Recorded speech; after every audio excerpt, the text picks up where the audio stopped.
দেখো আজকের অঙ্কটিতে কী জানতে চেয়েছে, একটি দোকানে চাল ও গমের দামের অনুপাত 5:2 এবং চালের দাম 2:5 অনুপাতে এবং গমের দাম 3:5 অনুপাতে বৃদ্ধি পেলে বর্তমানে চাল ও গমের দামের অনুপাত কত?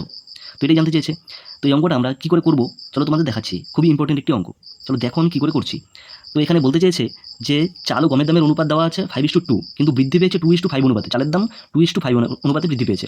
তাহলে ধরা যাক যে চালের দাম আগে 2 টাকা ছিল, এখন হয়েছে 5 টাকা, এই অনুপাতে বৃদ্ধি পেয়েছে। যে 2 টাকার জিনিসটা 5 টাকা হয়েছে, তাহলে এখানে চালের দাম দিয়ে দিয়েছে 5 টাকা, প্রথমেই দিয়ে দিয়েছে দোকানের চাল ও গমের দামের অনুপাত প্রথমেই দিয়ে দিয়েছে 5:2, তার মানে এখানে চালের দাম ধরি 5 টাকা, তাহলে কী বলেছে বৃদ্ধি পেয়েছে হচ্ছে 2:5 অনুপাতে, মানে 2 টাকার জিনিসটা 5 টাকা হয়েছে। তাহলে আমরা লিখব যে 2 টাকা যেটা ছিল সেটা 5 টাকা হয়েছে, এটা 5 টাকা হয়েছে। এইবার দোকানে তো 5 টাকার জিনিসটা আছে, তো 5 টাকারটা কয় টাকা হবে?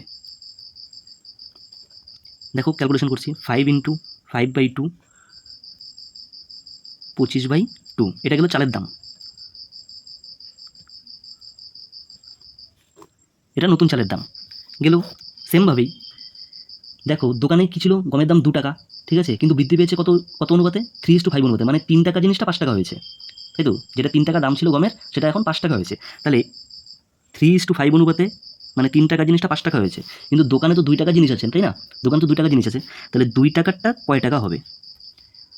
5 × 2/3 ক্যালকুলেশন করলে 10/3, এটা গমের নতুন দাম, ঠিক আছে। এবার দেখো চালের নতুন দাম পেয়ে গেলাম, গমের নতুন দাম পেয়ে গেলাম। এবার এটাকে আমরা অনুপাতে নিয়ে যাবো, কী করে নিয়ে যাবো? তাহলে 25/2 নিচে 2 বড় দাগ দিয়ে এটা নিচে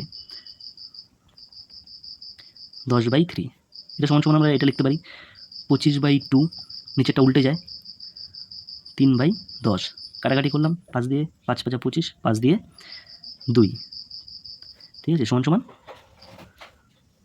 15/4, এটাই অ্যান্সার। অপশন নাম্বার সি হচ্ছে এটা সঠিক উত্তর। যদি এটা বুঝে থাকো তাহলে এর পরের অঙ্কটি তোমাদের জন্য, উত্তরটা আমাকে কমেন্টে জানিও।